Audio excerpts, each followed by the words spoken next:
بسم اللہ الرحمن الرحیم۔ السلام علیکم۔ ایک مرتبہ ایسی جگہ سے گزرا جہاں چند بچے بیٹھے ایک دوسرے کو کہانیاں سنا رہے تھے۔ بظاہر ان کہانیوں کا کوئی سر پیر نہ تھا، لیکن جب میں نے ان کی کہانیاں غور سے سنی تو عجیب و غریب معنی برآمد ہوئے۔ ایسی ہی ایک کہانی بیان کرتا ہوں، اسے غور سے سنیے۔ ایک گنجان اور خوب آباد شہر میں 3 آدمی رہتے تھے۔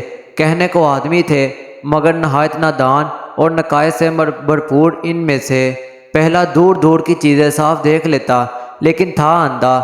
حضرت سلیمان علیہ السلام کے دیدار سے اس کی آنکھیں بے نصیب اور محروم تھیں، لیکن کوسوں دور صحرا میں رینگنے والی چیونٹیوں کو دیکھ لیتا تھا۔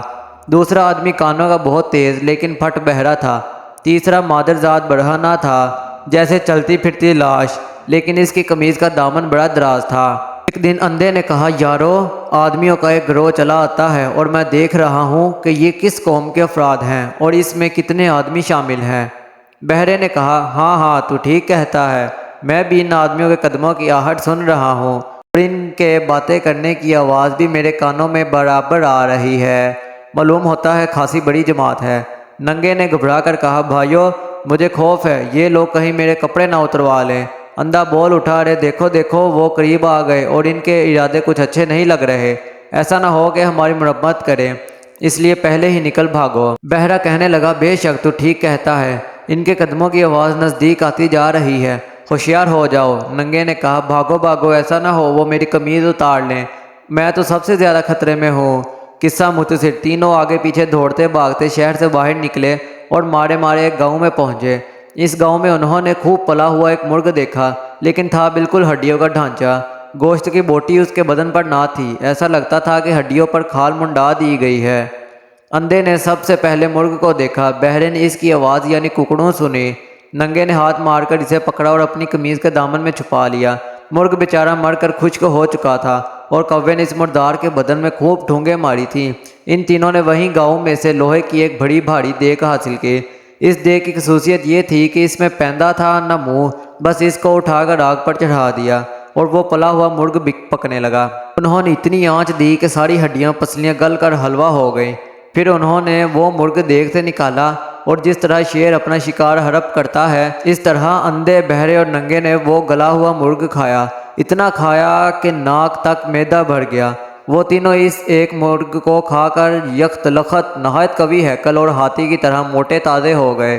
ان کا موٹاپا اس قدر بڑھا کہ اس جہاں کی بے قرار وسعتوں میں ان کی سمائی نہ رہی، مگر تعجب یہ ہے کہ اس فربی کے باوجود وہ دروازے کی باریک سی دروز سے نکل جاتے تھے۔ اے عزیز، کیا عبرت کی جائے کہ مخلوق کو پیٹ ناک تک بھرنے کا ہوکا ہو گیا ہے۔ ہر شخص، خواہ اندھا ہو یا بہرا یا ننگا، اس فکر میں غرق ہے کہ بس دن رات کھائے چلا جائے اور کھا کھا کر ہاتھی بن جائے، خواہ وہ شے مردار ہو یا حرام یا گندی، شرط صرف یہ ہے کہ دکھنے میں اچھی لگتی ہو۔ اسے اپنے پیٹ بھرنے سے مطلب ہے، لیکن موت کی راہ پر چلے بغیر چھٹکارا نہیں، اور یہ وہ راہ ہے جو ان ظاہری آنکھوں سے دکھائی نہیں دیتی۔ قرن سے قافلے اس دروازے کے باریک اور نادیدہ روزن سے نکلے چلے آتے ہیں، اور وہ روزن نظر نہیں آتا، بلکہ حقیقت تو یہ ہے کہ جس دروازے میں وہ روزن ہے وہ دروازہ ہی دکھائی نہیں دیتا۔ اس عجیب و غریب حکایت میں امید کی مثال بہرے کی ہے، جو دوسرے کے مرنے کی خبر تو سنتا ہے مگر اسے اپنی موت سنائی نہیں دیتی اور نہ اپنے آپ کو مرتے ہوئے دیکھتا ہے۔